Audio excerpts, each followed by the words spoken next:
Bonjour à tous, j'espère que vous allez bien. On se retrouve aujourd'hui pour voir comment on peut créer des arrière-plans animés sur After Effects. On commence tout de suite, donc je vais venir créer une nouvelle composition. Je clique ici, je vais pouvoir la renommer. Donc moi je vais l'appeler background 1. Pour les dimensions de ma composition, je mets 1920 par 1080. Le framerate, je laisse à 30 images. Et pour la durée de la composition, je mets 20 secondes, ça me convient très bien. Et je viens cliquer sur OK. Je vais venir passer ça en fit. Après ça, je vais venir créer un nouveau solide. Donc pour ça, je fais clic droit, nouveau solide. Ici, vous pouvez le renommer. Et après, moi je garde les paramètres de ma composition. Et je clique sur OK. Ensuite, on va se rendre dans le panneau d'effets et presets. On va venir chercher l'effet radio wave, donc l'effet onde radio. Je le glisse et je le dépose sur mon solide. Je vais placer ma tête de lecteur un petit peu plus loin pour voir mon effet. Dans wave motion, je vais venir passer l'expansion à 7. Ensuite dans stroke, je vais me rendre dans start width et je vais passer la valeur à 50. Après ça, je vais pouvoir choisir la couleur que je souhaite avoir pour mon onde radio. Donc moi je vais prendre du blanc. Je clique sur OK. Après ça, je vais pouvoir venir créer mon fond pour mon background. Donc pour ça, je viens ici, je fais clic droit, nouveau solide. Là, je vais choisir un bleu clair. Voilà, je clique sur OK. Je viens confirmer ici en cliquant sur OK. Je vais passer mon solide sous mon premier solide. Ensuite, je reviens sélectionner mon solide où j'avais mon effet de onde radio. Je vais me rendre dans le panneau d'effets preset et je vais chercher l'effet turbulence displace. Une fois trouvé, je peux double-cliquer dessus. Comme j'ai mon solide de sélectionné, ça va automatiquement s'appliquer. Là, je vais pas venir modifier les paramètres car les paramètres de base me conviennent très bien. Et pour terminer, je vais me rendre dans le panneau d'effets preset et je vais venir chercher drop shadow que je glisse et que je dépose sur mon solide. Je vais venir passer l'opacité à 80%. La couleur,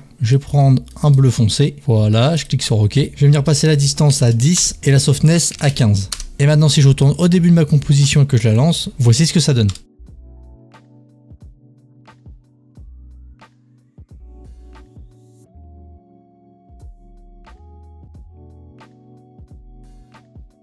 Donc maintenant on va pouvoir passer à l'arrière-plan numéro 2. Donc pour ça je vais venir créer une nouvelle composition. Je me rends dans ma fenêtre projet. Je vais faire clic droit, nouvelle composition. Cette fois-ci je vais l'appeler background numéro 2. Je garde les mêmes paramètres que tout à l'heure et je viens cliquer sur OK. Ensuite on va se rendre en haut dans la barre d'outils et on va sélectionner notre rectangle à bord rond. On vient dessiner un rectangle sur notre plan. Voilà. Ensuite je vais me rendre dans la fenêtre align. Je vais centrer en largeur et en hauteur. Ensuite je vais pouvoir venir centrer le point d'ancrage. Donc moi j'ai le petit outil encore Point Mover qui fait partie d'Animation Composer. C'est un plugin qui est gratuit. Mais si jamais vous ne l'avez pas, vous pouvez venir sélectionner l'outil qui se trouve ici et venir placer votre point d'ancrage. Donc moi je vais utiliser l'encore Point Mover, je vais centrer mon point d'ancrage, c'est parfait. Après ça je vais venir prendre mon Selection Tool, je vérifie de bien avoir mon calque de sélectionner. Ici je vais pouvoir venir modifier le dégradé, donc moi les couleurs me conviennent très bien, donc je vais le laisser comme ça. Je viens cliquer sur OK. Ici vous avez des petites poignées pour modifier le dégradé, moi je vais les écarter un petit peu de gauche à droite pour avoir un peu plus de fondu. Voilà, c'est parfait. Ensuite on va se rendre ici dans rectangle 1, rectangle passe 1, la rondness on va la passer à 150. Après ça on va venir cliquer sur notre calque, on va appuyer sur R pour afficher les paramètres de rotation. On va venir ici sur le chronomètre d'image clé de rotation. On va rester appuyé sur Alt. On fait un clic gauche. Ça va nous ouvrir la fenêtre des expressions. Ici, on va marquer wiggle 2.0,50. Une fois noté, on va pouvoir venir dupliquer notre rectangle. Donc pour ça, on fait CTRL D. On va mettre le calque qu'on vient de dupliquer sous notre premier rectangle. On va appuyer sur R pour afficher les paramètres de rotation. On va venir appuyer sur le petit signe supérieur juste ici pour afficher les expressions. On va cliquer dessus pour venir la modifier. Donc on peut supprimer notre wiggle.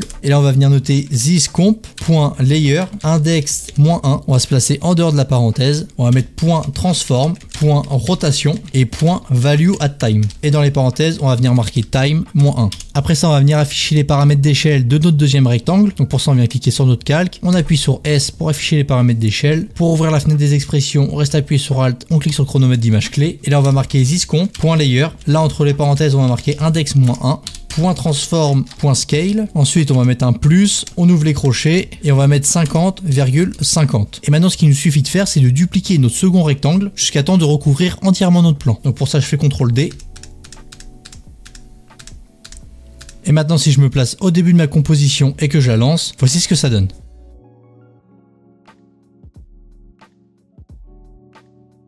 On passe tout de suite à notre troisième arrière-plan. Donc pour ça, on va venir créer une nouvelle composition. On fait clic droit, nouvelle composition. Je vais la renommer background 3. Je garde les mêmes paramètres que tout à l'heure et je viens cliquer sur OK. Pour commencer, on va venir créer un solide. Donc pour ça, clic droit, nouveau solide. Là, vous pouvez le renommer. Moi, je garde les mêmes paramètres que ma composition, mais je vais venir modifier la couleur pour le passer en blanc. Je clique sur OK. Je confirme ici avec OK. Après ça, on va se rendre dans la fenêtre d'effets et presets et on va chercher l'effet Turbulent Noise. On peut double-cliquer dessus. Il va s'appliquer automatiquement à notre solide si on l'a sélectionné. Donc on va se rendre dans la fenêtre d'effets contrôle. Dans Fractal Type, on va le passer en Turbulent Smooth. Le Noise Type, on va le passer en linéaire. Le contraste, on va le passer à 850. Le Brightness, on va le passer à -50. Le Complexity, on va le passer à 1. Après ça, on va se rendre dans Transform juste ici. On va mettre la Scale à 50. Et on va descendre un petit peu plus bas, ici dans évolution, on va appuyer sur Alt et cliquer sur le chronomètre d'image clé d'évolution et on va mettre Time étoile 50. Après ça, on va se rendre une nouvelle fois dans notre fenêtre d'effets et presets et on va chercher l'effet Directional Blur. On le glisse et on le dépose sur notre solide et on va passer le blur à 200.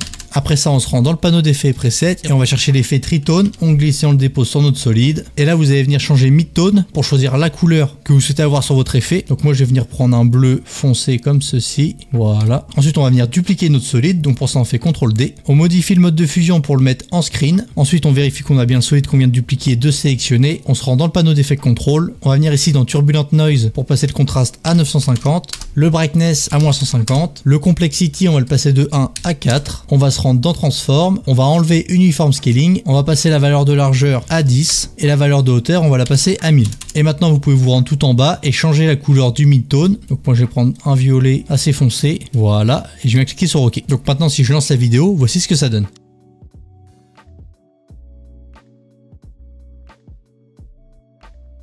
Et maintenant on va passer au quatrième et dernier background. Donc je vais venir créer une nouvelle composition, je me rends dans ma fenêtre projet, je fais clic droit, nouvelle composition, je vais leur nommer background 4, je garde les mêmes paramètres que mes autres compositions et je vais cliquer sur OK. Donc je vais venir créer un solide, donc pour ça clic droit, nouveau solide, je garde les mêmes paramètres que ma composition, je viens cliquer sur OK, je me rends dans ma fenêtre d'effets et presets et je vais venir chercher l'effet Turbulent Noise, je le glisse et je le dépose sur mon solide, je vais venir passer le contraste à 500, le Complexity je vais le passer à 1, je vais aller dans Transform, la Scale je vais la passer à 1000, je descends un peu plus bas dans évolution, je vais rester appuyé sur Alt, je clique sur le chronomètre d'image clé, je vais venir noter Time étoile 30. Ensuite, je peux me rendre une nouvelle fois dans le panneau d'effets presets et chercher l'effet U et saturation. Donc en français, ça doit être teinte et saturation. Une fois trouvé, je le glisse et je le dépose sur mon solide. Je vais venir cocher la petite case Colorize. Là, dans le Colorize U, je vais venir modifier le degré. Donc ça, c'est pour choisir la couleur. Donc moi, je vais le passer à 250. Mais vous, suivant la couleur que vous voulez appliquer à votre effet, ça peut être un degré différent. Après ça, on va passer la saturation à 30 et la lightness à 10.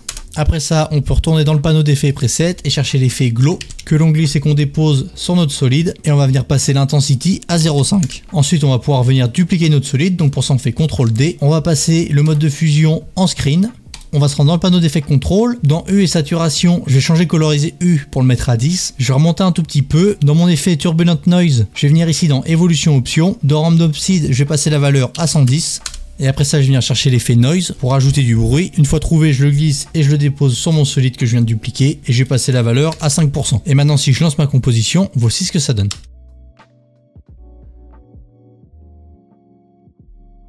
Et voilà, on arrive déjà à la fin de cette vidéo. J'espère qu'elle vous a plu. Donc comme d'habitude, n'hésitez pas à liker la vidéo, à me dire en commentaire si un épisode 2 vous intéresse. Et en attendant, moi je vous dis à la prochaine. Bye bye.